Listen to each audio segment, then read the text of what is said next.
here with Rachel Edwards from Verisk. Rachel, would you want to, so before we start the interview, give us a brief introduction on who you are? Well, thank you for having me. It's really nice to be part of this program. But yeah, if I just first introduce Verisk, Verisk is a data analytics and technology partner to the global insurance industry, sort of helping support every aspect of the policy life cycle. We also provide insights into areas of sustainability, resilience, land and building data, and consumer and marketing elements as well. Me personally, I'm Rachel Edwards. I'm the managing director of our Life, Health and Travel business unit, and I'm here based in London. Our area of focus and specialty is the provision of automated medical underwriting solutions across the life, health and travel market. And we have, presence in multiple geographies across the globe, Asia being a really important area for us in our business. And yeah, it's been really nice to be invited to be part of this. So thank you for having me. Thank you so much, yeah, for introducing yourself as well. And I think we can move on to the first question, which is like, we are aware of underinsurance across Asia. So could you share your views on this and potential solutions or approaches to improve the situation? Yeah, it's a big topic, and it's an important topic. In my mind, I think about it in two main areas. There's underinsurance, but then accessibility, and accessibility could relate to multiple things: accessibility to insurance, accessibility to healthcare. If you just that term access is very broad but really important if you think about all the dimensions across a population within different countries. If I bring it back to sort of maybe one area, health insurance, it's one of the major areas of underinsurance, but also one of the major areas where access is important because it directly relates to the health and well-being of individuals. But there's just so many challenges when it comes to supporting a population within a country. A lot of people are aware of aging population, and Asia being one of the Asia, but a lot of territories, countries in Asia being having some of the fastest aging populations. And then inadequate healthcare funding, which I'm going to touch on, as well as the increasing impact of non-communicable diseases. So it's anticipated, I think I read recently, that by 2040, the global spend on healthcare will reach $20 trillion. And so if you think about medical inflation always being really in double figures at least, it's no surprise that that's where, the healthcare spend will be. So then you flip back and go, well, what's the government spend on healthcare and how are they going to keep up? And it's not surprising that it's going to be very hard. It's nearly impossible to keep up with that. So the healthcare spend across a lot of geographies is inadequate ultimately to keep up and provide what would be considered a universal healthcare coverage program for people within the population. I compare. So I sit here in the UK. In the UK, there's 12% of GDP is spent on healthcare. And I'm not sure if anyone's seen the headlines lately, but the NHS is creaking a lot. Junior doctors are striking because of inadequate pay. Waiting lists are the longest they have been, and as in the highest number that have been in a long time. Now, if you compare that to the average of 4.5% of GDP is spent across countries in Asia, there's some are higher, some are lower, but that's a remarkably lower amount of spend. And if you look at the healthcare infrastructure state at the moment, it's hard to see how the spend will catch up and that the healthcare needs of a population will be increased over time. Purely just focusing on spending more money. Like it will be hard for governments to get there. So there'll be other ways in which regulators and governments will need to explore how can we better support the healthcare needs of our population. And it's logical for that to be pivoted to focus on private healthcare. How can private insurers do more to support the healthcare needs and take some of the burden off the public healthcare system? But ultimately, that's not an easy thing to do, because the reason the public health care system is under stress is because of the things I talked about: rising communicable disease, non-communicable diseases, aging population, and various other things. But they're two of the major things.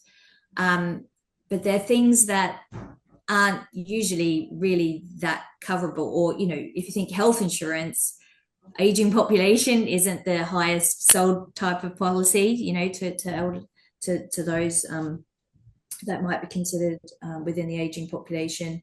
And also those that have medical conditions, quite often health insurance is excluding those with these conditions that are triggering some of the burden on healthcare. So how can the private healthcare match the needs system, and insurers in particular match the needs of the population, and also help to reduce some burden?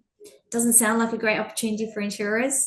Sometimes they're thinking, well, I'm going to be asked to do this, I need to be profitable. But it is an opportunity. It is an opportunity for insurers if done well, through a data driven, through an understanding of risk, through dynamic pricing, but through a digitalized process. Insurance policies can be successfully shaped to be more inclusive, can be priced accurately, but there needs to be data behind that. We've worked with lots of partners that actually have shown bigger success in their products because they've taken a more inclusive approach. It's just understanding risk and pricing it accurately. So overall, if there is an environment where burden can be taken off public healthcare, insurers can succeed and open up the amount of policies they're selling to those that may be considered a substandard risk. There is opportunity there, because ultimately there's only so many people that you'll be able to sell policies to that aren't aging, that don't have medical conditions. So how do insurers better service those that might be considered substandard?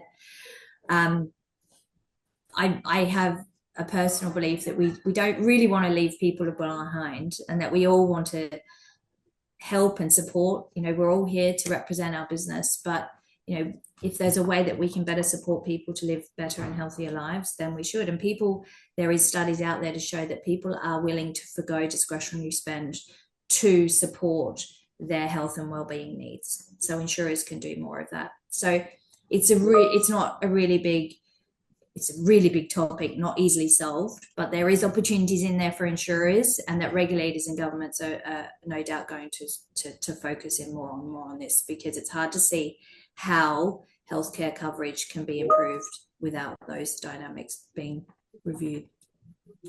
Yeah. No, thanks so much for sharing the challenges, especially pinpointing some of the things that are difficult to resolve as well, especially in Asia with health and healthcare. So also I'd like to move on as well to the second question, is to what extent can AI impact underwriting in the life and health space? Oh, yeah, it's very topical at the moment. Everyone's talking about it. It feels like you can't have a discussion without AI being mentioned. And I think it's obviously a really a key area of focus for Verisk. We're a data analytics company, so perfectly positioned to support the development and execution of AI models. And we take it really seriously in terms of, we want to support our partner with our clients and partners to produce models that are going to be valued, that are going to be unbiased, and that are ethical in their approach and utilization.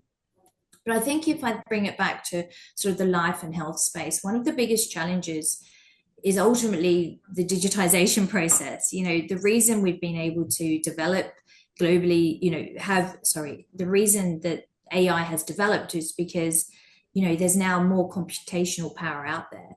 There's now big data out there that can be used to inform these models, and there's improved algorithms. So, but we're in a state, particularly in some territories, and again, Asia is one of them, where digitization, we're still on a pathway to fully digitize some of the distribution of policies, the collection of data, in a way that can be standardized and accurate to inform an AI model. Without the data in the first place, which is informed and extracted from a digital process, it would be very difficult for us to develop AI models that are unbiased or useful, particularly within the underwriting space. Underwriting is very much focused on fair and reasonable assessment of risk, so that someone is, so that we can treat them well and ideally price or cover or exclude, whatever the decision may be.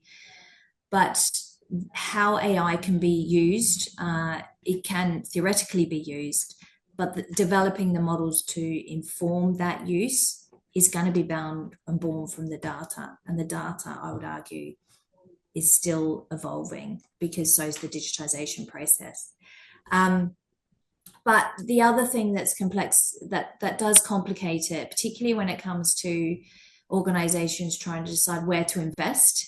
There's big investment happening, but how and where to invest in AI is made difficult because the regulations are still being defined. So how do you know exactly where to invest time, money, R&D, building up teams, when the boundaries within which AI can be used, particularly for underwriting, isn't yet clear? And so any major investment is a risk at the moment until those boundaries are defined. At Verisk, we have an ethical AI policy that we very much apply to everything we do. And we're actively involved in the development and support of regulations for AI in the insurance sector. But again, this is something we work with our partners on to try and help evolve and understand, and still help expansion and development of AI into areas where it's going to help and support the underwriting process, but while all these dynamics are still changing within the macro environment. So really exciting area. I think we all agree that this is going to impact in some way in the future, but I can't help but think personally it has to be based on high quality data. And without high quality data, the risk that the AI models won't do what we want it to do is high.